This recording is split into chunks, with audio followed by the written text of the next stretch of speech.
when small is big, architecture for many. Welcoming an influx of global ideas, the contributions and role of architecture shifted away from the state and respond instead to private commissions, serving the interest of the few. Throughout these transformations, a parallel narrative was at play that distilling and isolating a story of architectural modernity to a handful of cities, Indian architecture, and in particular contemporary Indian architecture, could not no longer to be understood through Western canons. The state played a crucial role in shaping social, economic, and cultural transformations in the years that followed the country's independence in 1947, while architecture was used as a tool for the post-colonial modernity and identity of the construction in the Nehruvian national building culture. Even today, as we are revisiting the Central Vista redevelopment, we see the same theories at play. It is totally immaterial whether you like it or not. It is the biggest job of its kind in India, argued Jawaharlal Nehru for Chandigarh, because it hits you and on your head, because it makes you think. But the one thing that India requires so many fields to be hit on the head.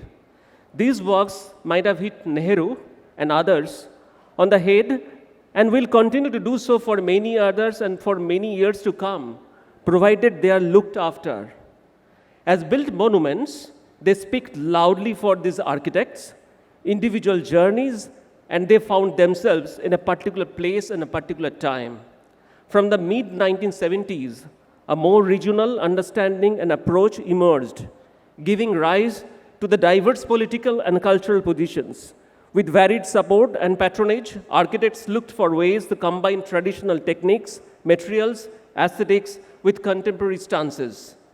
As a result of capital accumulation since economics liberalization in 1991, an emerging class, financiers, speculators, and investors become the new patrons of architecture, imagining, commissioning, and funding of construction projects. These shifts translated into the celebration of what Rahul Mehrotra says, architecture of indulgence, restaurants, resorts, corporate offices, weekend homes. Although these new forms of patronage are at play across the country, and architects face drastically different landscapes, climates, culture, depending on where they are based. India's architectural discourse remained dominated largely due to overbearing its historical narratives. Building a nation is an ongoing process, and the tools of architects' engagement with the public urgencies need to be adapted to the 21st century's disorienting paradigm shifts. Manon Morold, editor, Architectural Review London, says in recent essays, unlike the monumental scale of India's heroic modernism, both local and foreign, Abin Design Studio's contextual interventions are strategic and prove Nehru wrong. Smaller and even temporary structure can hit you on the head and make you think. It's a matter of positions. When visiting Kolkata, Colombian visionary architect Alejandro Echeverri was struck by the parallel emotion felt towards our shared cities, their complex realities, deep inequalities, and difficult political and social issues. There are undoubtedly many similar elements, codes, messages echoing from all cities in developing world. Crucially, they also engage citizens whose participation helps shapes future of these initially small projects, learning from the way in which these spaces are activated over the time. Architects then have tools to translate ideas, events, and the programs into the projects, developing existing and creating new ones. The conversations we have and what we are doing connect us across place and the time within the global south. The buildings here are forming a new built history.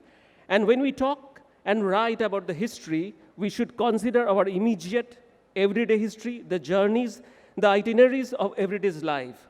The practices of Ruturaj Parikh, Kruti, Shah, and Rohan Chavan resonate the similar ethos where architecture bridges the limits of physical footprint and small inserts create a substantial impact on a larger people as a whole.